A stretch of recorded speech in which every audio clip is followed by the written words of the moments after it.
গাজা যুদ্ধ পরবর্তী অন্তর্বর্তী প্রশাসন তদারকির লক্ষ্যে যুক্তরাষ্ট্রের প্রেসিডেন্ট ডোনাল্ড ট্রাম্পের প্রস্তাবিত বোর্ড অব পিস বা শান্তি পর্ষদে যোগ না দেওয়ার সিদ্ধান্ত নিয়েছে ইতালি। দেশটির পররাষ্ট্রমন্ত্রী আন্তোনিও তাজানি জানিয়েছেন, ইতালির সংবিধানের সঙ্গে পর্ষদের সনদের মৌলিক অসঙ্গতি থাকায় আইনি দিক থেকে এতে যুক্ত হওয়া সম্ভব নয়। তবে শান্তি উদ্যোগে আলোচনায় অংশ নিতে ইতালি আগ্রহী থাকবে বলেও তিনি উল্লেখ করেন।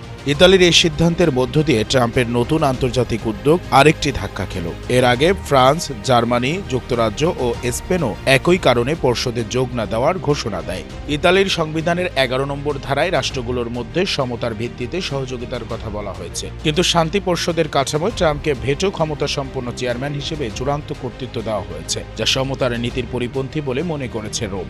গত মাসে সুইজারল্যান্ডের দামোসে বিশ্ব অর্থনৈতিক ফোরামের ফাঁকে আনুষ্ঠানিকভাবে গঠিত এই পর্ষদে এখন পর্যন্ত প্রায় 19টি দেশ সনদে সই করেছে এবং কাতার, মিশর সহ 26টি দেশ যুক্ত হয়েছে বলে জানা গেছে। হোয়াইট হাউস ফেব্রুয়ারির মাঝামাঝি ওয়াশিংটনে প্রথম বৈঠক আয়োজনের প্রস্তুতি নিচ্ছে। বিশ্লেষকদের মতে, জাতিসংঘের ভূমিকার বিকল্প হিসেবে নতুন এই কাঠামো দাঁড় করানোর প্রচেষ্টা ইউরোপীয় দেশগুলোর মধ্যে আস্থার সংকট তৈরি করছে। ফলে ট্রাম্পের ঘোষিত বৈশ্বিক শান্তি উদ্যোগ শুরুতে রাজনৈতিক বিভাজনের মুখে পড়েছে।